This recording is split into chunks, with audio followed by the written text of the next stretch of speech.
Сәлем қыздар, бүгін өте әдемі әрі тез дайындалатын трендте болып жатқан бента тортты дайындайтын боламыз.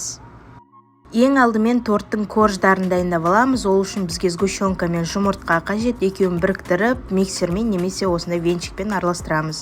Одан кейін ұнға разрыхлительді қосып, оны сгущенканың массасына қосып, бір келкі масса болғанша осылай араластырамыз. Корждарымыздың тестасы дайын болды. Енді бізге силиконизированный пергамент қажет болады. Ол пергаментке осылай меткалар сызып аламыз домалақ ретінде. Менде ол 10 диаметр. И осы домалақтарға тестамызды құйып, домалақ корждар дайындайтын боламыз. Негізі бента торт ланчбокстағы 400 грамм тортына 4 немесе 5 корж ғана кетеді. Ішінде крем барлығын өлшеген кезде. Және де молочная девочка осы корждарына ең маңыздысы ол сгущенка болып саналады. Сгущенкаңыз қаншалықты сізде жақсы качествода болса, соншалықты сіздің корждарыңыз да жақсы болып шығады.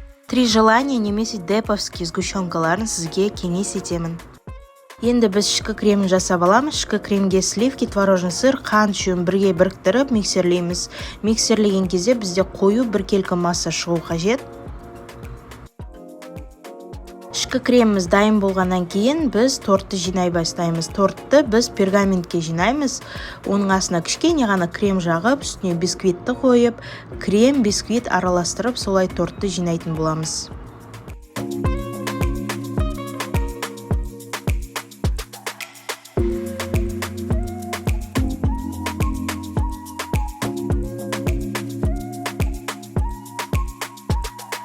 Тортты жинап болғаннан ацетатной пленкамен орап, осында кальцон кигізіп қойған дұрыс. Ол болмаса, онда осында пленканы алып, просто торттың сыртын қаптап, холодильникке кемінде 2-3 сағат ұстайтын боласыздар.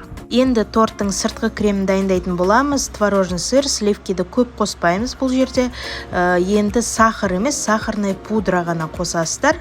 Одан кейін бір келкі қою осындай өз формасын ұстайтын масса шыққанша миксерлейміз. Қалауыңызша краситель қоссаңыз болады. Пищевой красительдер кондитерский магазинда сатылады.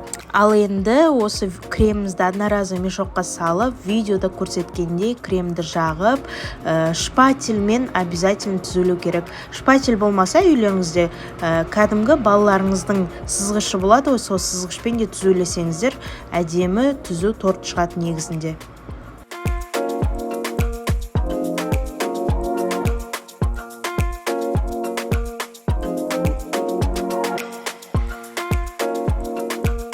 Тортты түзулеп алғаннан кейін екі шетінен ұстап, ланчбоксқа салып, оформлениясын жасауға, жазуға кірісе бастаймыз.